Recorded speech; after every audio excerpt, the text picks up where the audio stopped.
I should have thrown my phone into the ocean months ago. Instead, I was standing in my cramped kitchen at 11 p.m., mascara streaked down my cheeks, staring at 3 words I'd just typed in a blind rage. I hate you. My thumb hovered over the send button. My ex-boyfriend, former fiancé, had just posted photos on social media with the woman he swore was just a coworker. They were in Santorini. Santorini, the place we were supposed to honeymoon. I hit send. The message whooshed away into the digital void, and I felt a savage satisfaction bloom in my chest. Finally, I'd said what I should have said 6 months ago when I found the hotel receipts, when I found the lies, when I found out that Daniel Reeves was nothing but a... My phone buzzed. I frowned. That was fast. Daniel never responded quickly to anything, especially not my anger. The message preview made my stomach drop. Unknown number. Wrong number, sweetheart. But I'm intrigued. Ice water replaced the blood. In my veins. No. I yanked my phone closer, hands trembling as I opened my messages. My breath caught.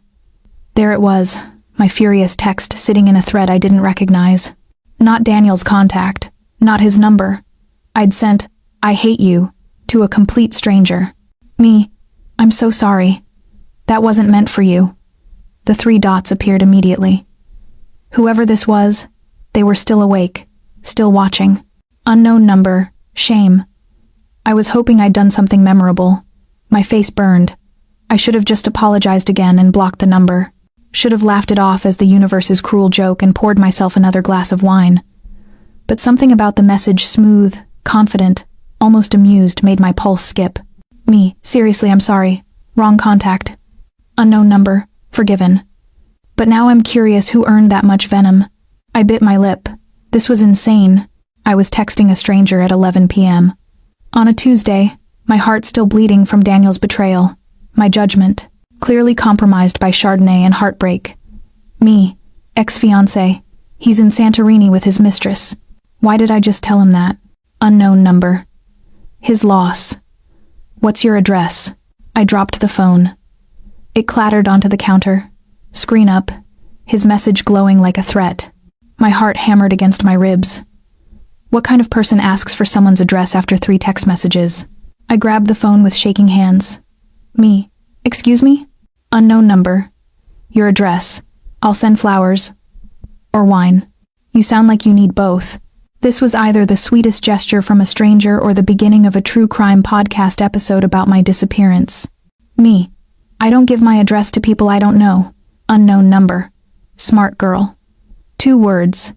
That's all it took for heat to coil low in my stomach. Smart girl. Spoken like a teacher praising a student. Like a man who was used to being obeyed. Unknown number.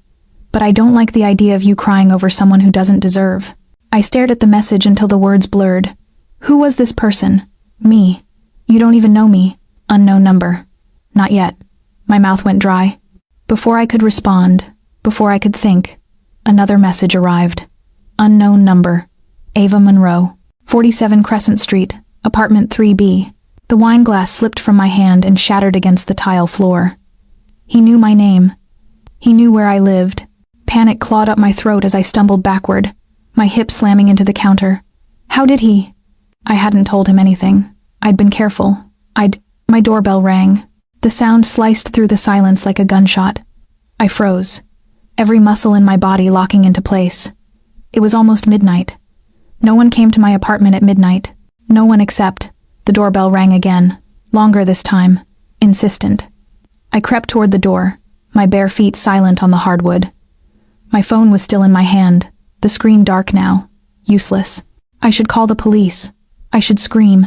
I should do anything, except what I was doing, moving closer to the door like a moth to a flame.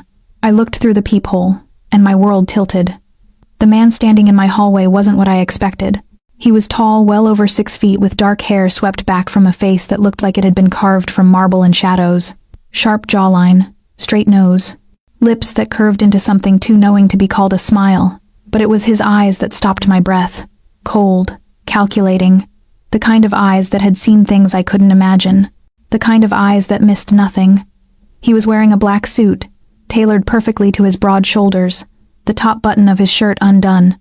Expensive, dangerous, wrong in every possible way, and he was holding a bouquet of white roses. He looked directly at the peephole, directly at me. "Open the door, Ava." His voice was low, smooth, with an edge of command that made my knees weak.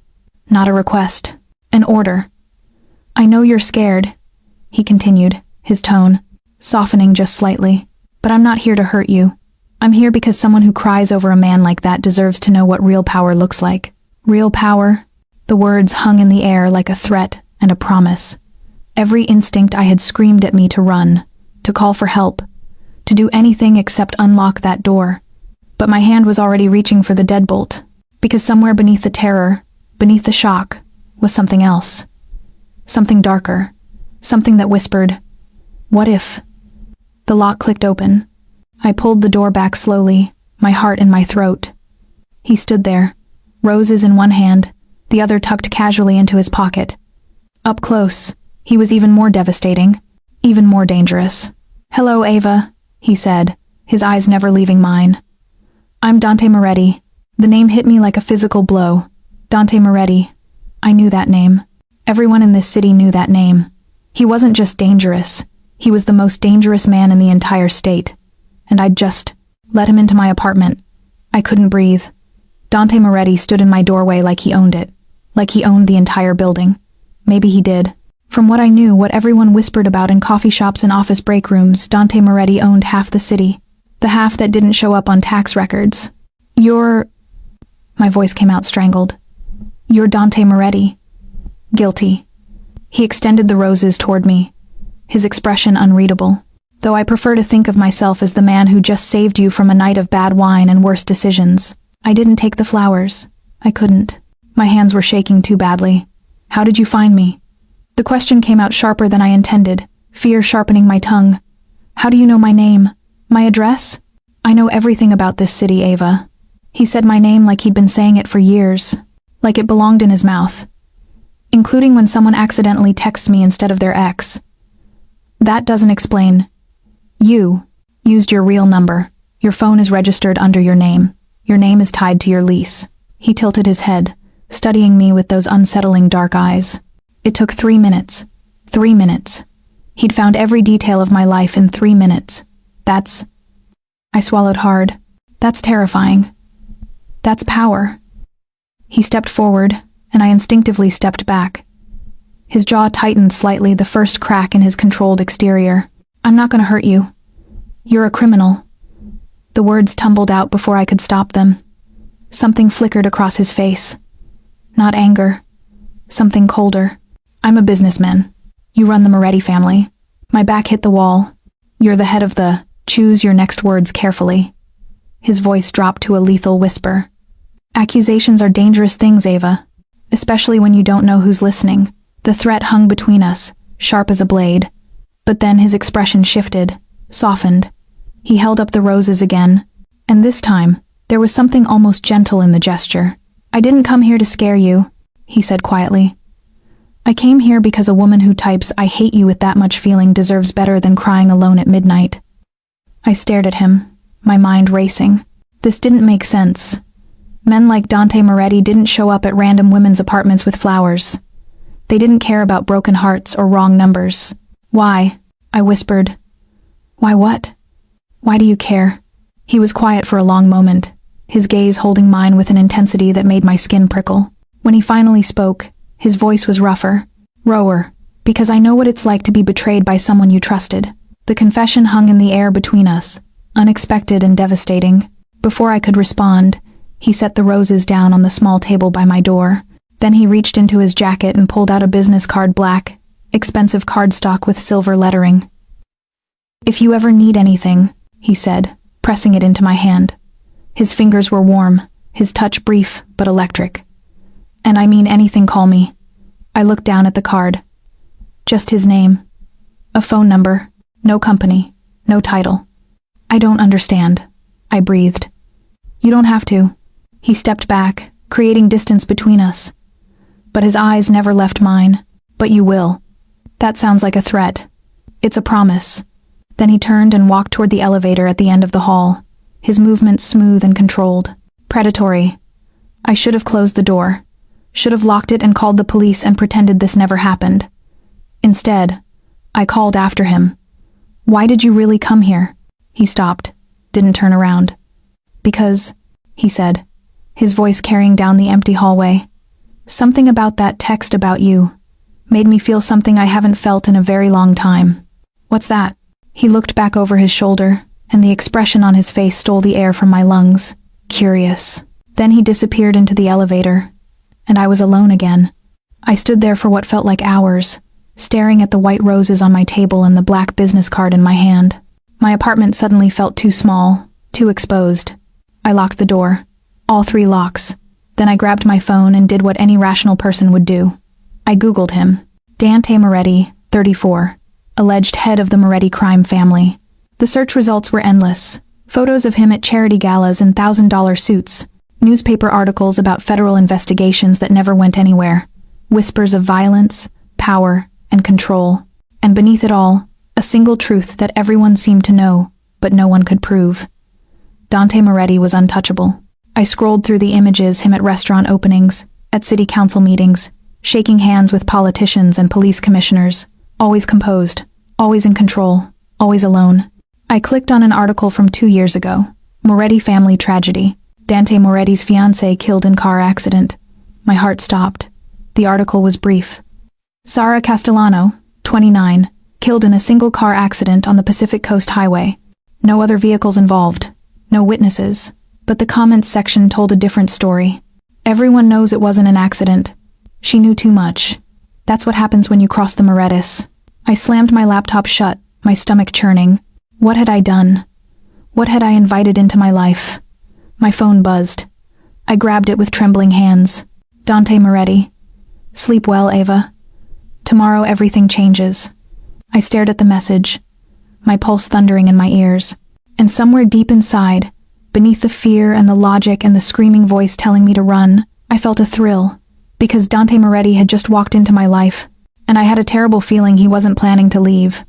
I didn't sleep. How could I? Every time I closed my eyes, I saw him. Dante Moretti standing in my doorway, roses in hand, danger written into every line of his perfect face. I saw his eyes dark and knowing and hungry for something I couldn't name. By the time dawn broke over the city, I'd convinced myself it was a fever dream, a hallucination brought on by cheap wine and heartbreak. Then I saw the roses. They sat on my kitchen counter in a crystal vase I didn't own, white petals pristine and perfect. Beside them, his business card gleamed like a dark promise. Tomorrow, everything changes. I grabbed my phone. No new messages. Part of me felt relieved. The other part, the part I refused to acknowledge, felt disappointed. I needed coffee. I needed normal. I needed to pretend that the most dangerous man in the city hadn't shown up at my apartment at midnight. I showered, dressed in my standard work uniform, black slacks, cream blouse, hair pulled into a professional bun, and headed out the door.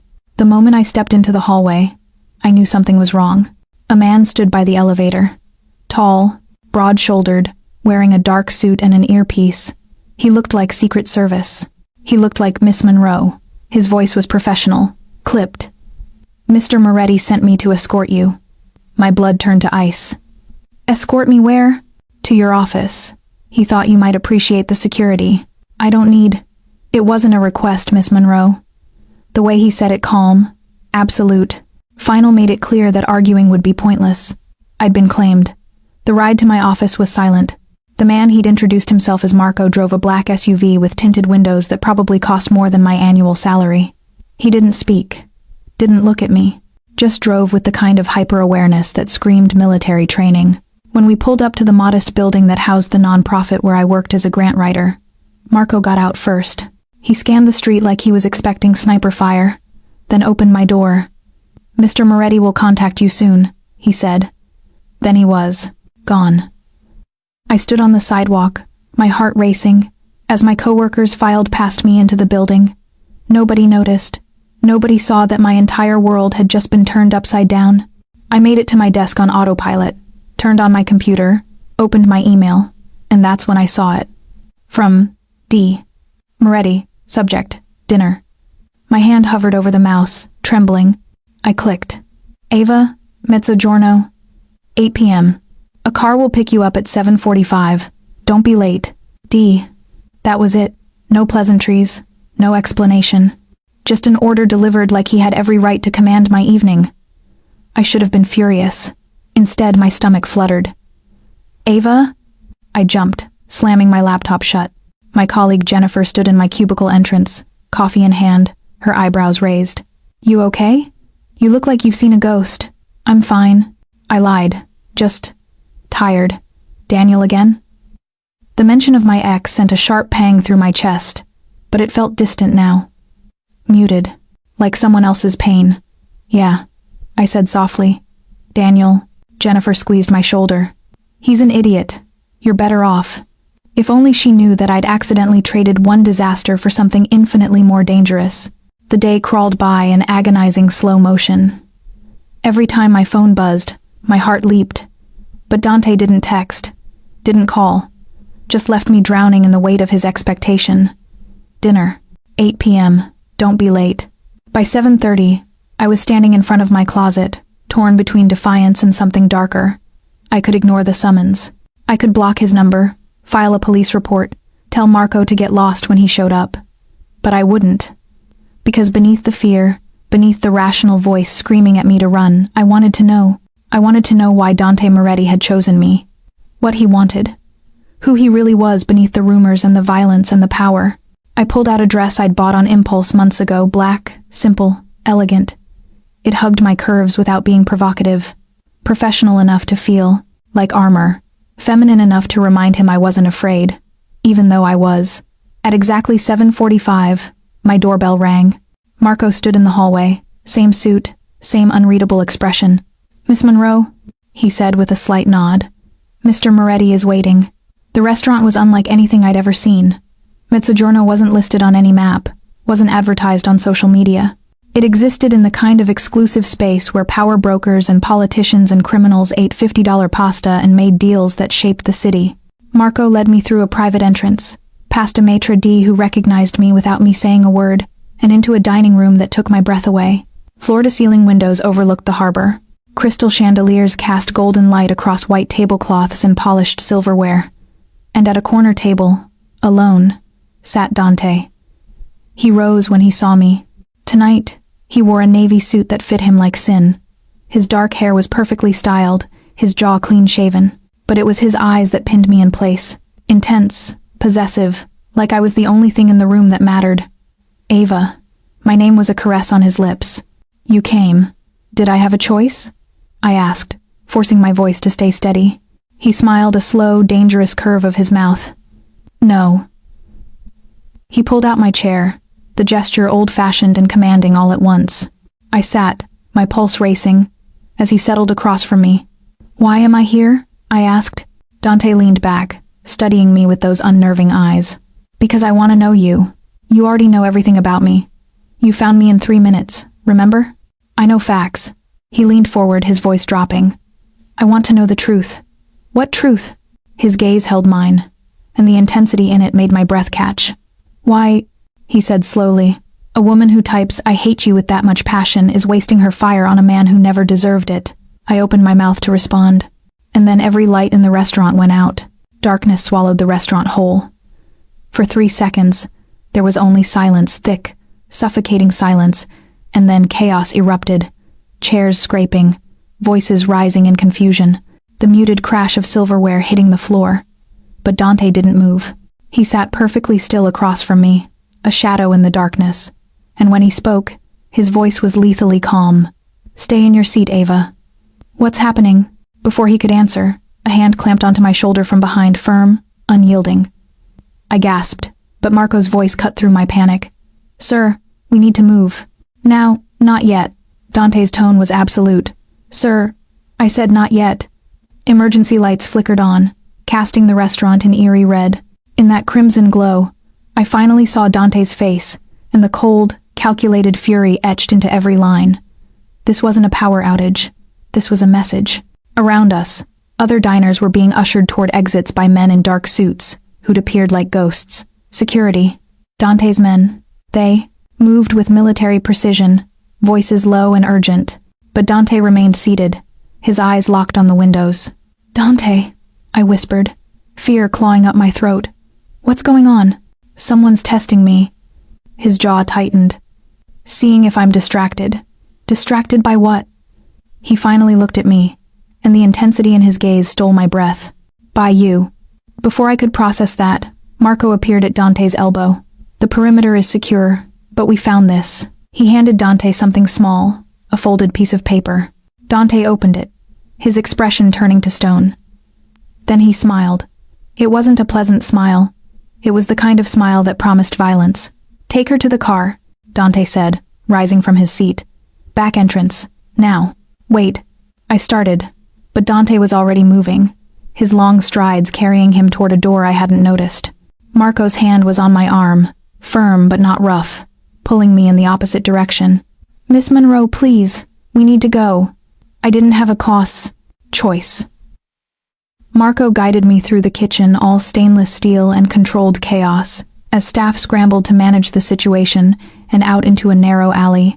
The same black SUV idled there, rear door open, engine running. Get in, Marco ordered. Not until someone tells me what the hell is happening.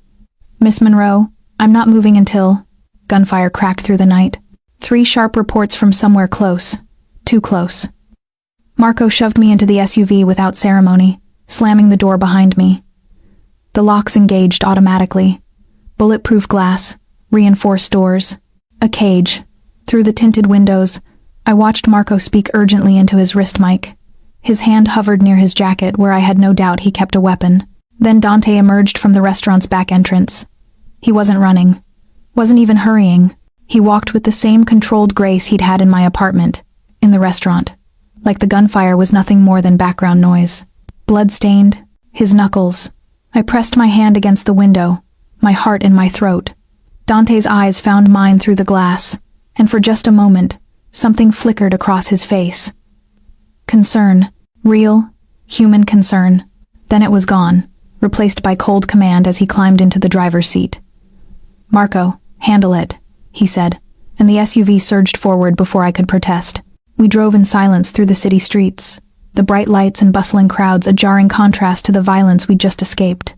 I watched Dante's profile, the hard line of his jaw, the way his hands gripped the steering wheel with white-knuckled precision. You're bleeding, I finally said. It's not my blood. That should have terrified me, should have sent me scrambling for the door locks, screaming for help. Instead I asked, whose blood is it? Dante glanced at me, something like approval in his eyes.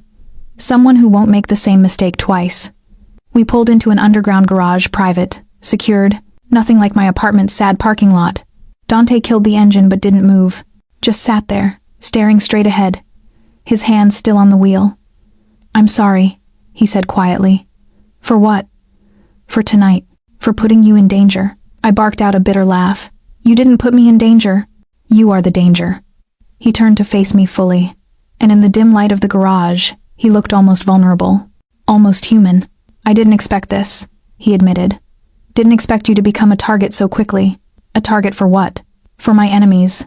The Rossi family has been looking for a weakness, and apparently, his jaw clenched. Apparently they've decided you're it. The words hung between us, heavy and terrifying. Because of one dinner? I demanded. Because I accidentally texted you?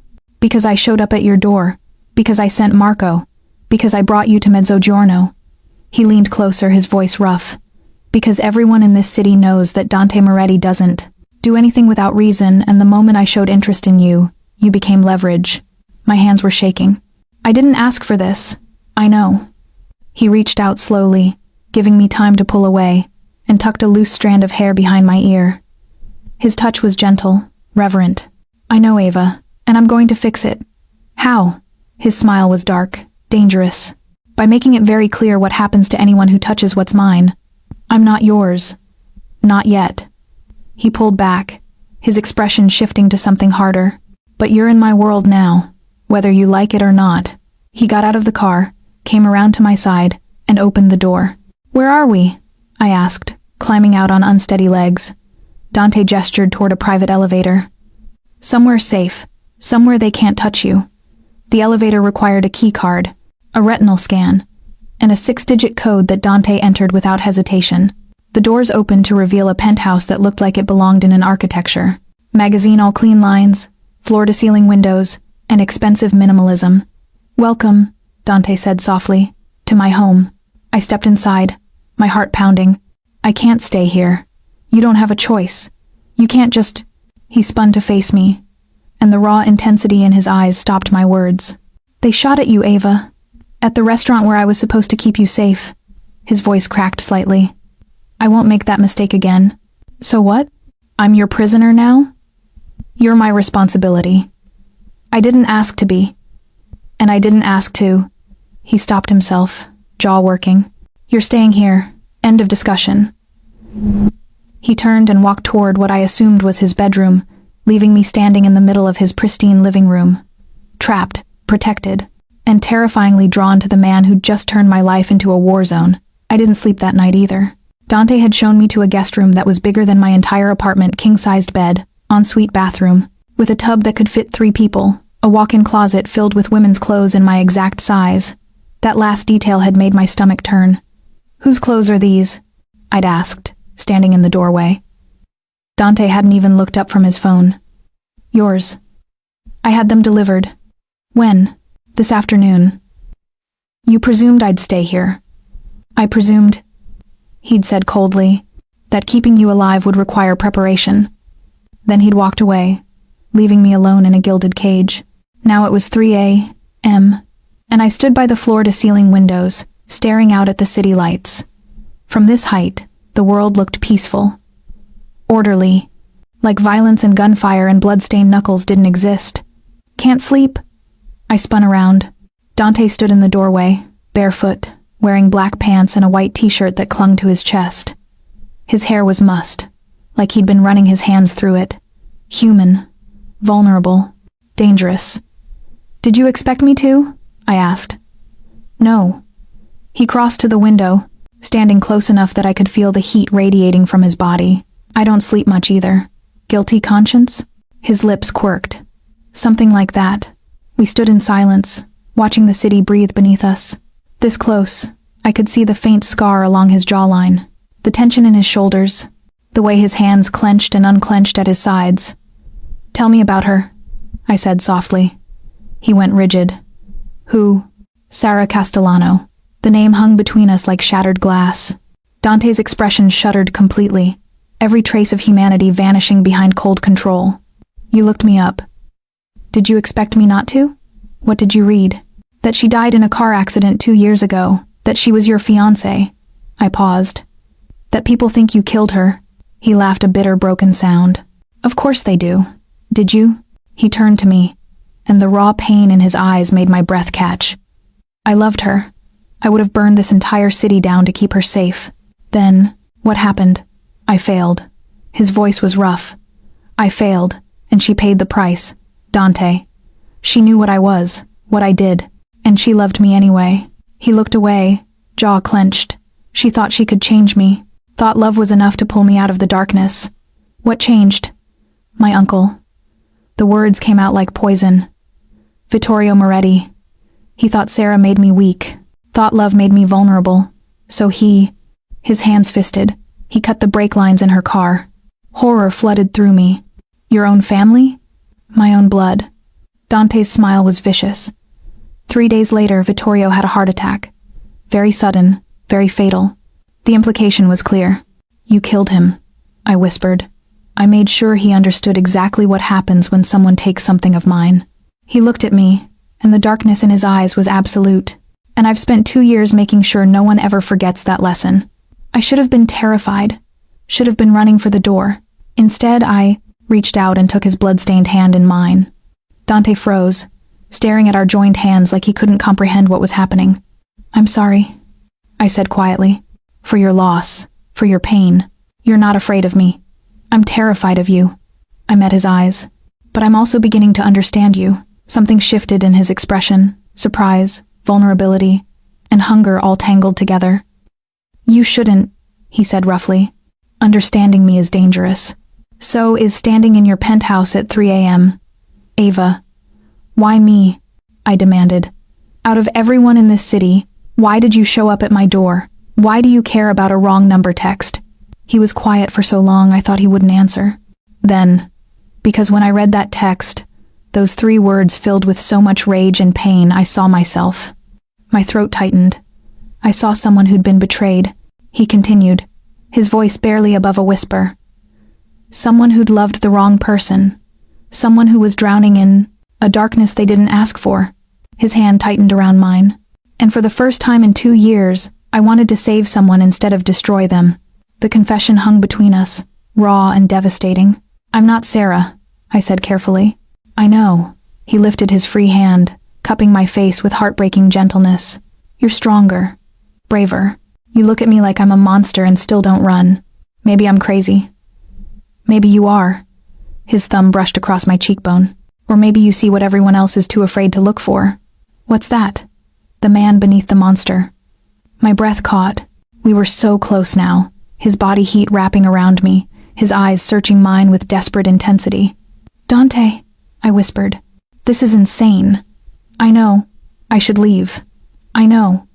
I should hate you for dragging me into this. You should. His forehead touched mine.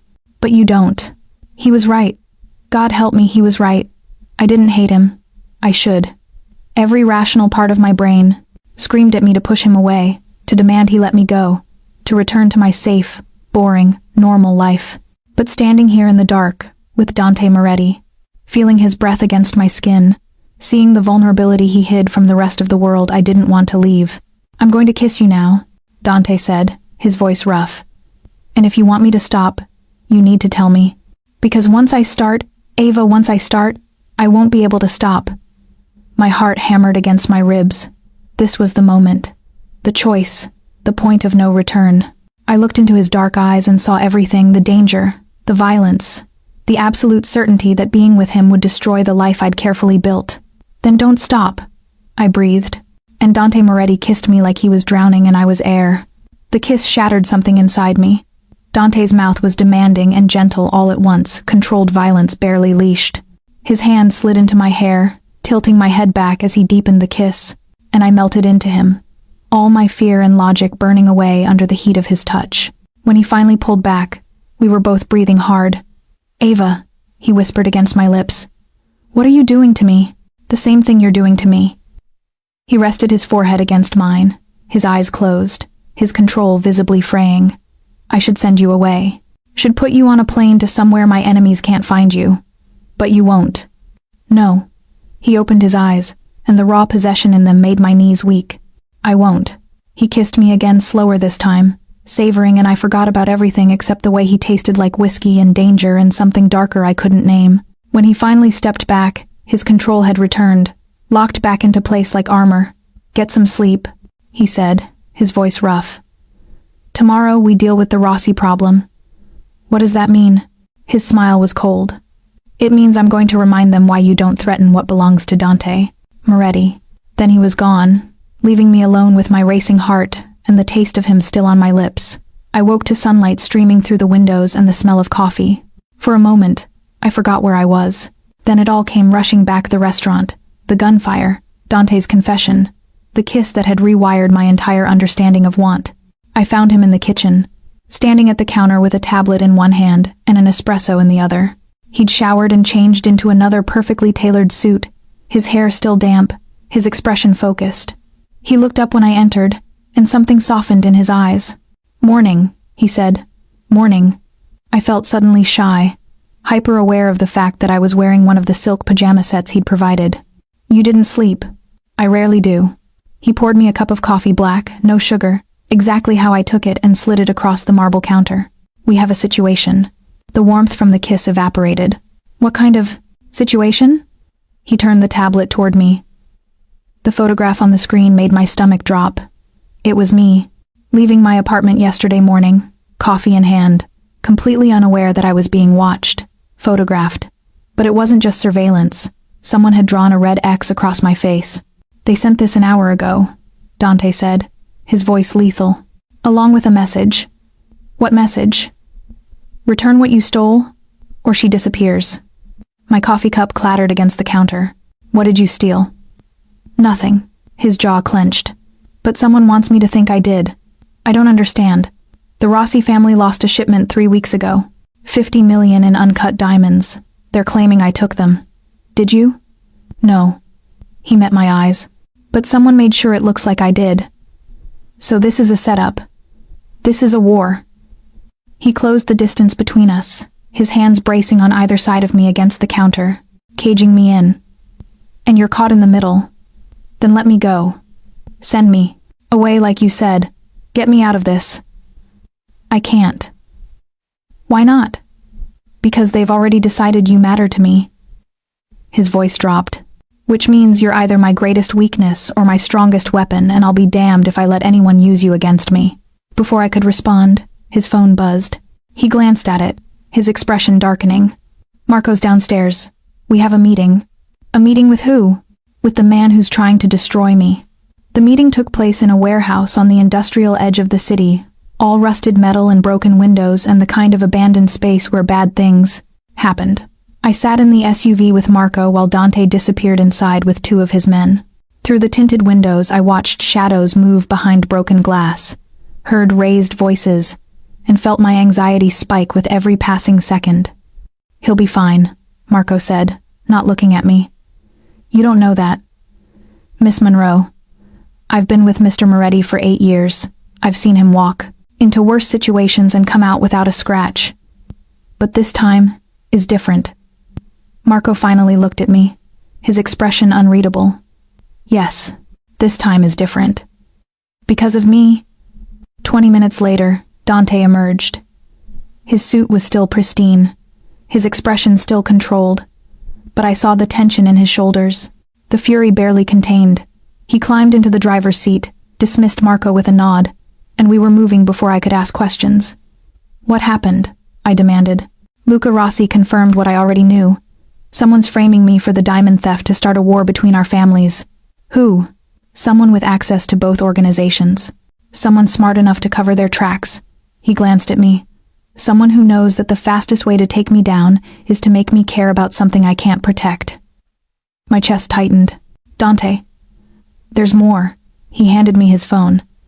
On the screen was another photograph. This one was older, grainy, taken from a distance. A young woman standing outside a courthouse, her face partially obscured but recognizable. My mother. What is this? I whispered. Your mother testified against the Moretti family 15 years ago. A money laundering case that sent 3 of my father's associates to prison. The world tilted. No. My mother was a paralegal.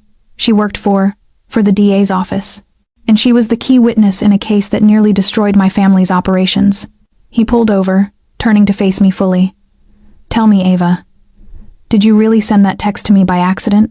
Betrayal lanced through me. You think this was a setup from the beginning? I don't know what to think. His voice was cold. But someone knows about your mother. And someone made sure you ended up in my life right when the Rossi situation started escalating.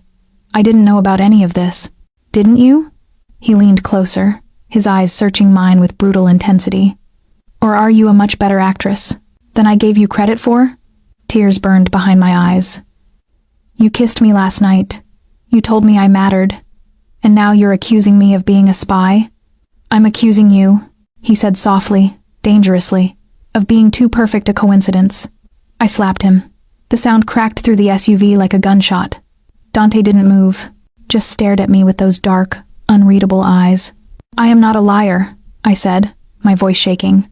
I am not a spy, and I did not ask to be dragged into your world. Then prove it. How? He smiled, sharp and humorless, by helping me find out who did. The war room in Dante's penthouse looked like something out of a crime thriller. 3 massive monitors dominated one wall, displaying security feeds, financial records, and surveillance photographs. A conference table held laptops, files, and what I was pretty sure was an illegal weapons cache. Marco stood at attention. 2 other men I didn't recognize flanked the door, and Dante stood at the head of the table, radiating cold authority. Show her, he ordered. Marco pulled up a file on the center monitor. My mother's face stared back at me younger, terrified, standing outside a courthouse 15 years ago. Elena Monroe, Marco said, testified in the 2010 case against Moretti family associates. Her testimony resulted in 3 convictions. She was placed in witness protection afterward, relocated with her daughter. My daughter, me. I didn't know, I whispered. She never told me. She changed both your names, Marco continued. Your birth name was Ava Castellano. The room spun. Castellano, like Sarah Dante's dead fiancé. No, I breathed. That's not...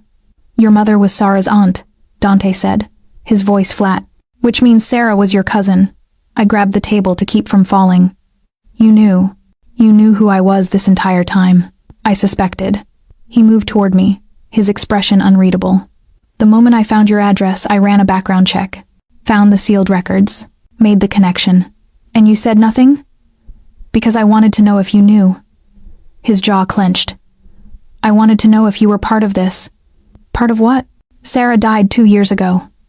I didn't even know she existed until I Googled you. But someone knew, Marco interjected. Someone knew about the connection and used it. Dante turned back to the monitors. The question is who? The diamonds, one of the other men said. The theft happened exactly 3 weeks ago, right before Miss Monroe sent that text. Too convenient, Dante muttered. Someone orchestrated this.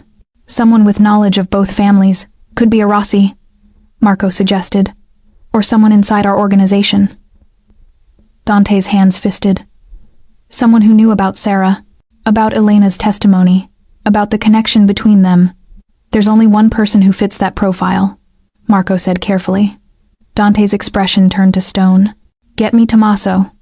Tommaso Moretti was Dante's cousin, younger charmer with the kind of easy smile that made you trust him instantly.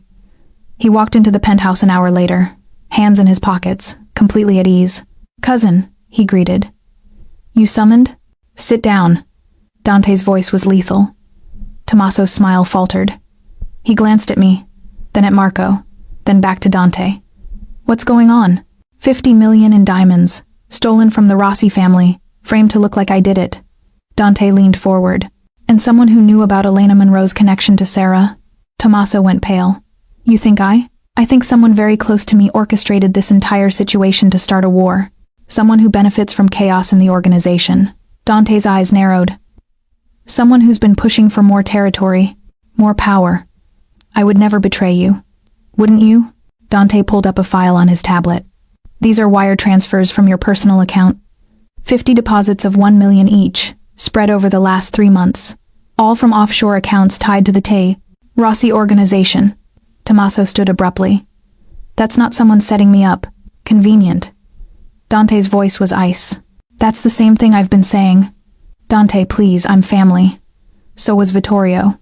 Dante rose, circling the table like a predator. And we both know what happened to him. The threat hung in the air. Tommaso's eyes darted to the door. To Marco. To the other men whose hands had moved toward concealed weapons. I didn't do this, he said desperately. I swear on my life I didn't do this. Then who did? I don't know. Dante moved faster than I could track. One moment he was across the table. The next, he had Tommaso slammed against the wall, forearm across his throat. Dante! I shouted. Stop. He didn't even look at me. Tell me the truth, Tommaso. Tell me who you're working with, and I'll make it quick. I can't, Tommaso choked. If I tell you they'll kill my sister, Dante released him instantly. Your sister? Tommaso collapsed, gasping. They have Isabella. Took her 3 weeks ago. Said if I didn't help frame you, they'd... His voice broke. They'd do to her what Vittorio did to Sarah. The room went silent. Dante's hands were shaking, barely visible. But I saw it. Where is she? He asked, his voice rough. I don't know. They move her every few days. But... Tommaso pulled out his phone with trembling hands. They send proof of life. Photos. Videos. He handed the phone to Dante.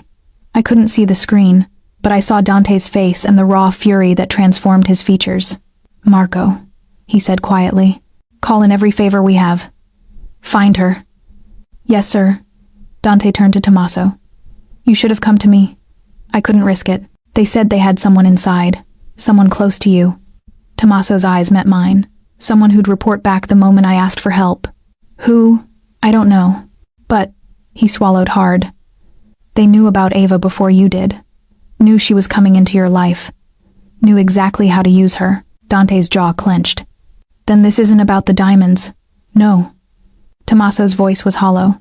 This is about destroying you from the inside out. Dante was quiet for a long moment, his eyes distant, calculating. Then he looked at me. Ava, he said carefully, I need you to tell me everything you remember about the day you sent that text. Every detail.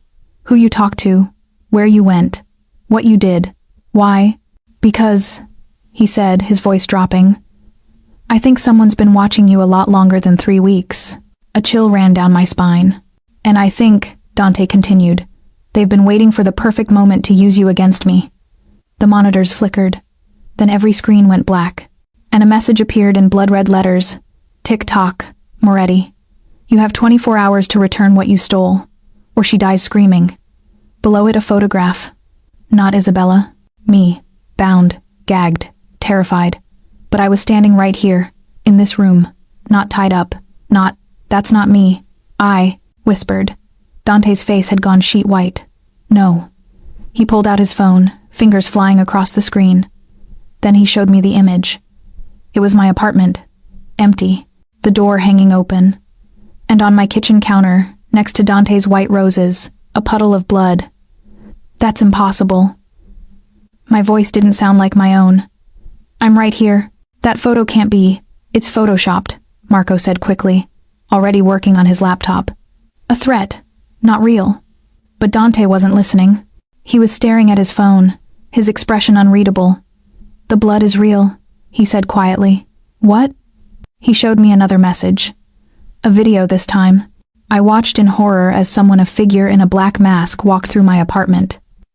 My real apartment. The one I'd left yesterday. They moved through the kitchen, past the roses Dante had given me, and stopped at the counter. Then they placed something down. A severed finger. I stumbled backward, bile rising in my throat.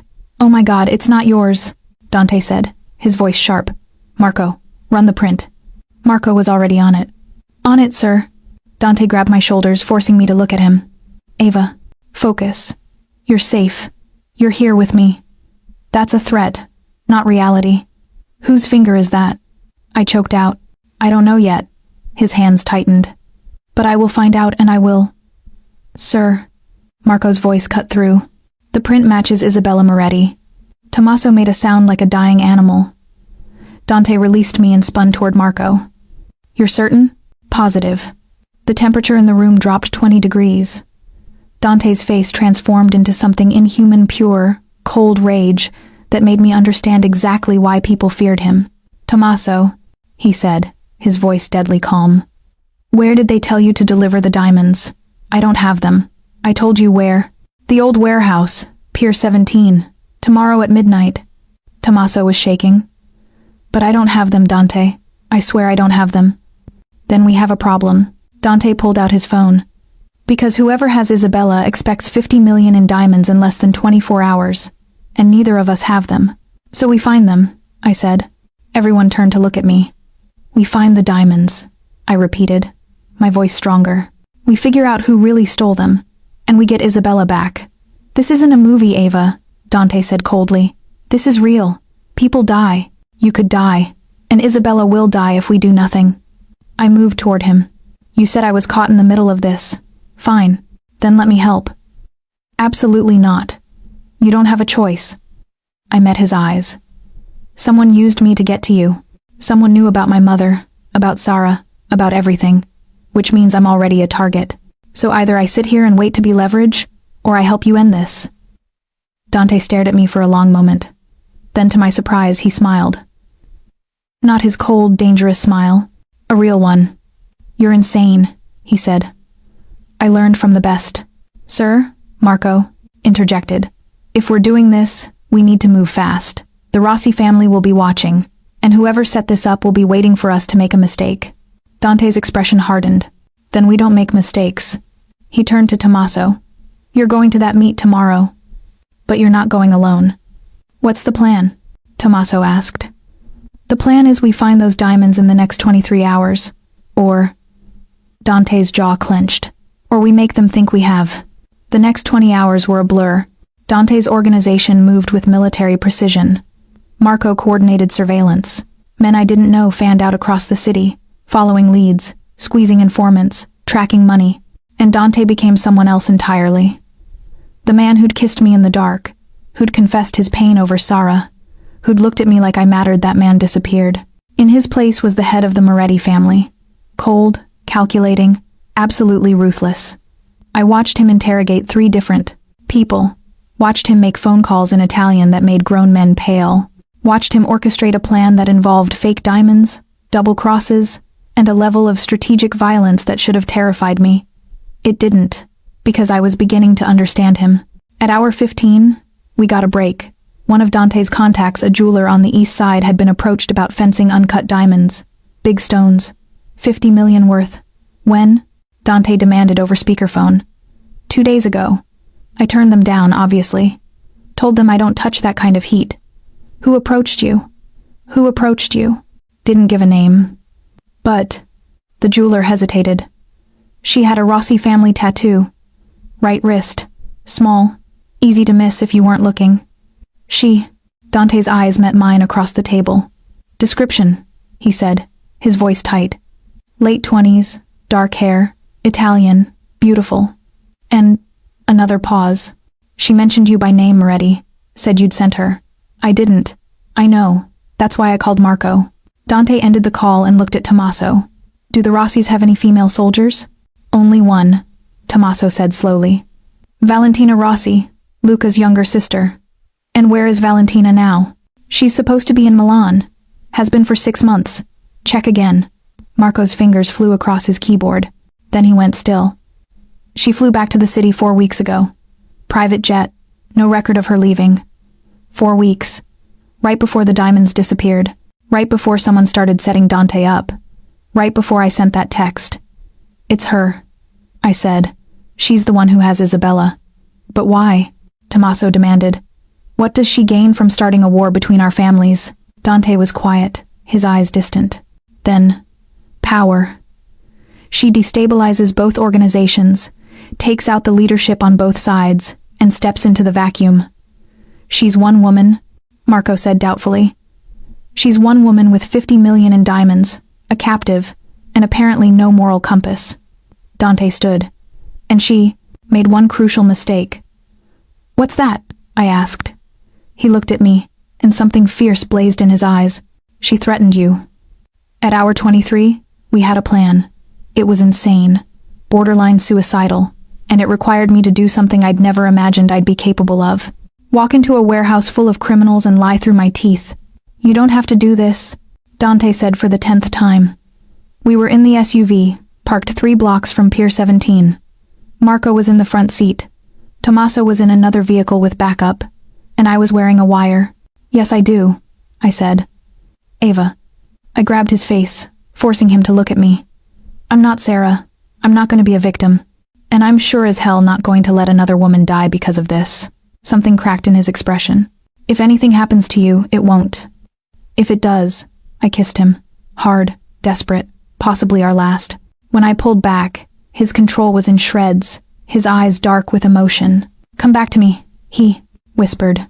Always. Then I got out of the car and walked toward the warehouse where Valentina Rossi was waiting. The warehouse smelled like rust and rotting fish. I walked through the entrance, my heels echoing on concrete, my heart hammering so hard I was sure everyone could hear it. The wire taped to my ribs felt like ice against my skin. Well, a woman's voice echoed from the shadows. The little girlfriend finally shows her face. Valentina Rossi stepped into the dim light. She was beautiful, sharp cheekbones, dark eyes, the kind of elegant danger that made men stupid. She wore black from head to toe, and a gun rested casually in her hand. Behind her, tied to a chair, was Isabella. She was alive, bruised, terrified, but alive. I'm here, I said, keeping my voice steady. Let her go. Let her go? Valentina laughed. You think you're in a position to make demands? I have what you want. The diamonds? Her smile sharpened. Where are they? Somewhere safe. Somewhere. Dante is waiting to hear that Isabella is released unharmed. And if I just kill you both, then you never get the diamonds. And Dante burns this entire city down looking for revenge. Valentina studied me, her head tilted. You're braver than I expected. Sarah was weak, pathetic. But you... She moved closer. You have fire. Is that why you killed her? I demanded. Because she was weak? I didn't kill Sara. Valentina's smile turned cold. That was all Vittorio. Such a waste. She could have been useful. Useful how? As leverage. As a weapon against Dante. She circled me slowly. You see, Ava, men like Dante Moretti only have one weakness. They love. And love makes them careless. Is that what this is about? Making him careless? This is about taking everything he's built and burning it to ash. Her eyes glittered. He destroyed my family. Killed my father. Took our territory. So I'm going to destroy him from the inside out. Your brother is a fool. Luca thinks he can. Negotiate with Dante. Make peace. She spat the word like poison. But I know better. The only way to beat Dante Moretti is to make him suffer. So you stole the diamonds. Framed him. Started a war. And used you to break him completely. She stopped in front of me. The gun pressed against my stomach. Did he tell you he loved you yet? Did he make promises? Swear he'd keep you safe? I didn't answer. Of course he did. Her laugh was bitter. That's what they all do. Right before they fail. Dante won't fail. He already has. Valentina's finger tightened on the trigger. Because you're about to die, and there's nothing he can do to stop it. You're wrong. The voice came from behind her. Dante stepped out of the shadows, gun raised, his expression carved from ice. You're wrong, he repeated, because I've been here the entire time. Valentina spun, her weapon trained on him. Impossible. My men are unconscious or dead. I haven't checked. Dante moved closer, deadly calm. It's over, Valentina. Lower the weapon. You'll have to shoot me first. I will. His voice was absolute. The only question is whether you walk away from this alive or in a body bag. Then I guess we both die. Her gun swung back toward me. Because if I can't destroy you, I'll destroy what you love. The gunshot was deafening. Valentina's eyes went wide. She looked down at the blood blooming across her chest, then back up at Dante. You... She choked. I told you. Dante's voice was cold. No one threatens what's mine. She collapsed. For a moment, there was only silence. Then Marco appeared with 2 other men, already moving to secure Isabella. Tommaso rushed past them, falling to his knees beside his sister, cutting her free. And Dante crossed to me in 3 long strides. Are you hurt? His hands were on my face, my shoulders, checking for injuries. I'm fine. He kissed me, desperate, consuming, like he was trying to convince himself I was real. Don't ever do that. Again. He breathed against my lips. Don't ever put yourself in danger like that again. We saved her. You almost died. But I didn't. I pulled back, meeting his eyes. We won, Dante. He stared at me for a long moment, his expression raw. Then he pulled me against his chest and held me like he'd never let go. The aftermath was chaos. Dante's men found the diamonds in Valentina's warehouse, all 50 million worth, exactly where she'd stashed them after the theft. The Rossi family, led by Luca, negotiated a truce. Valentina had acted alone, and her death ended the vendetta. Isabella recovered, slowly, painfully, but she recovered. And Tommaso swore loyalty to Dante with a fervor that bordered on worship. But for me, the real change was quieter. I went back to my apartment now with a security system that could probably stop a military invasion, and tried to return to normal life. Except nothing was normal anymore. I couldn't walk down the street without seeing Dante's men, shadowing me.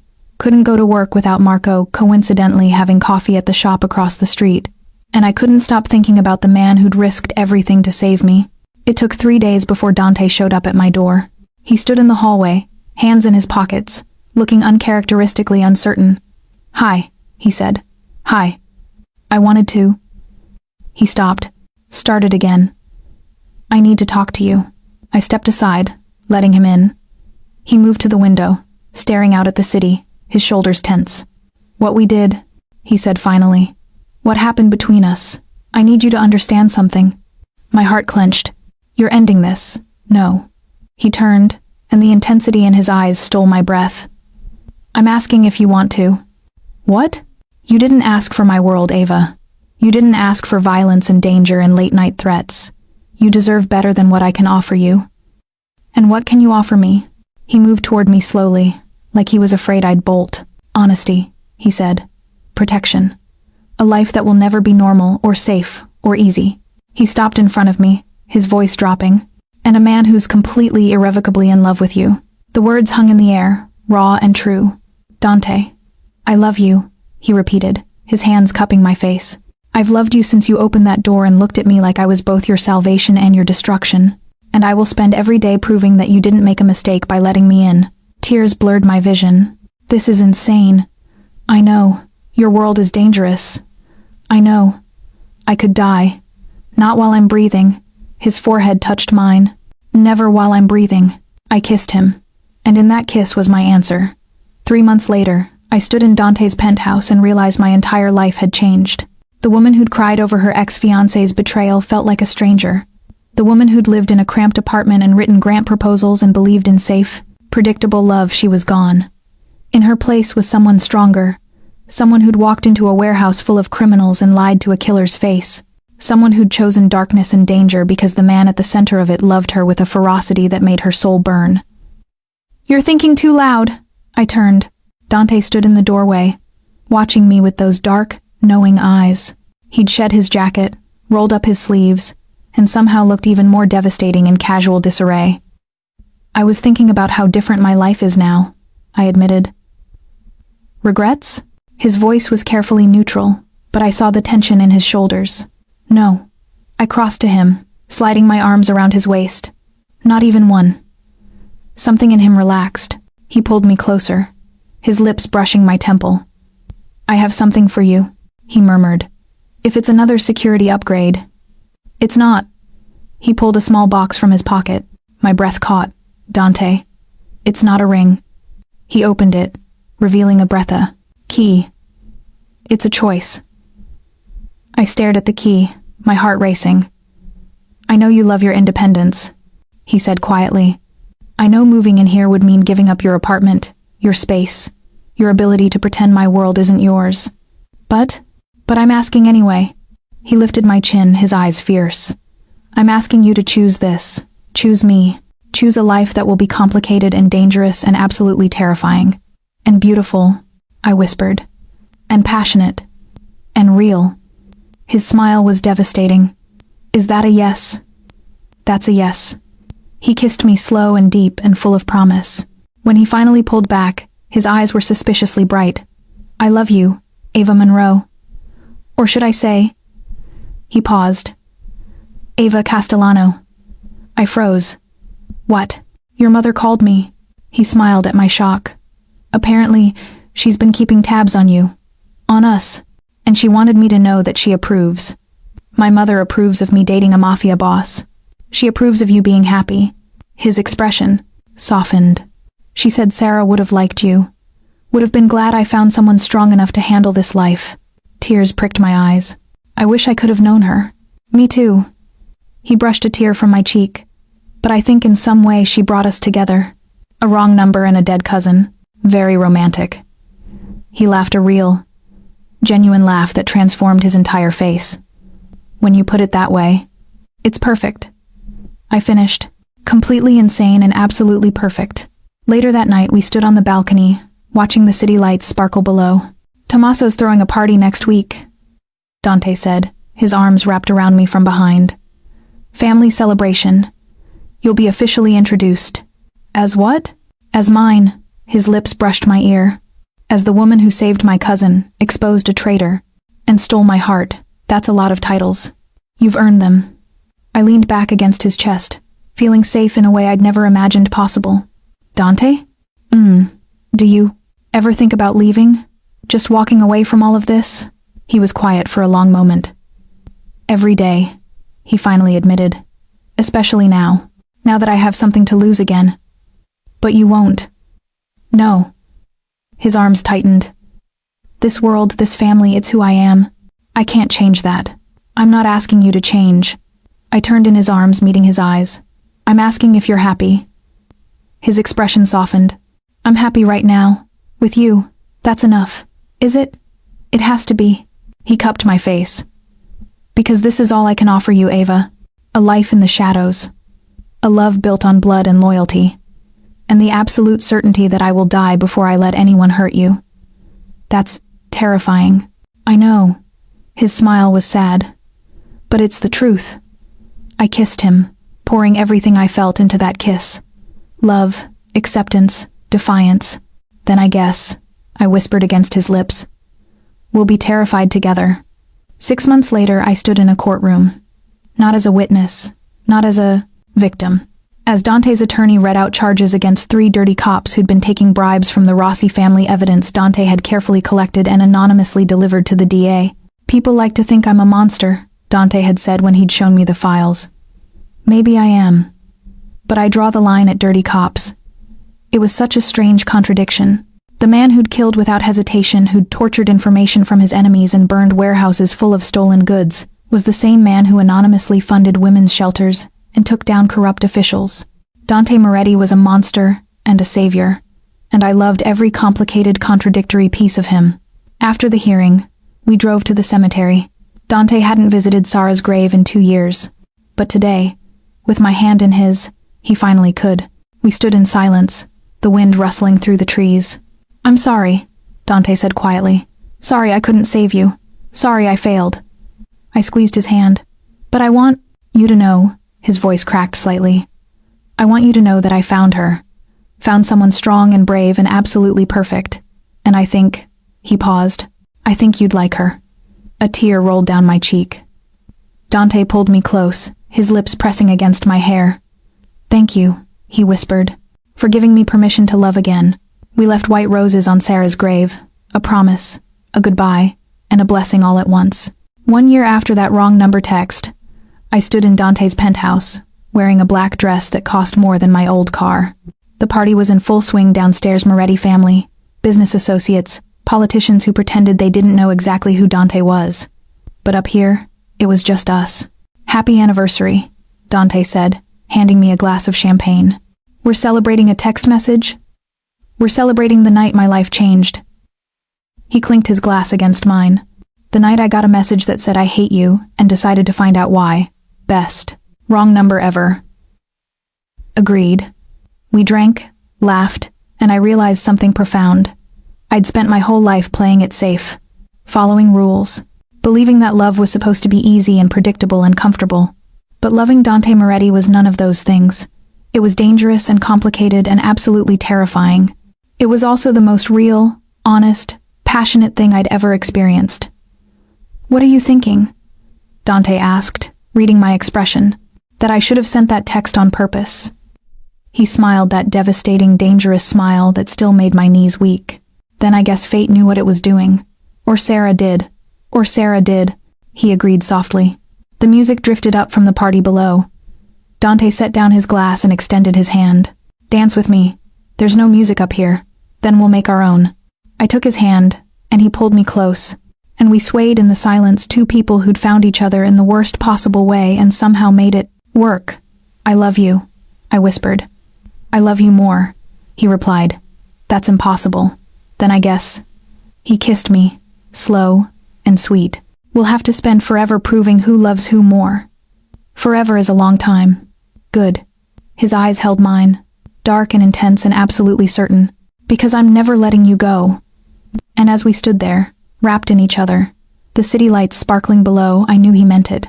Dante Moretti had claimed me with a bouquet of roses and a wrong number, and I had claimed him right back.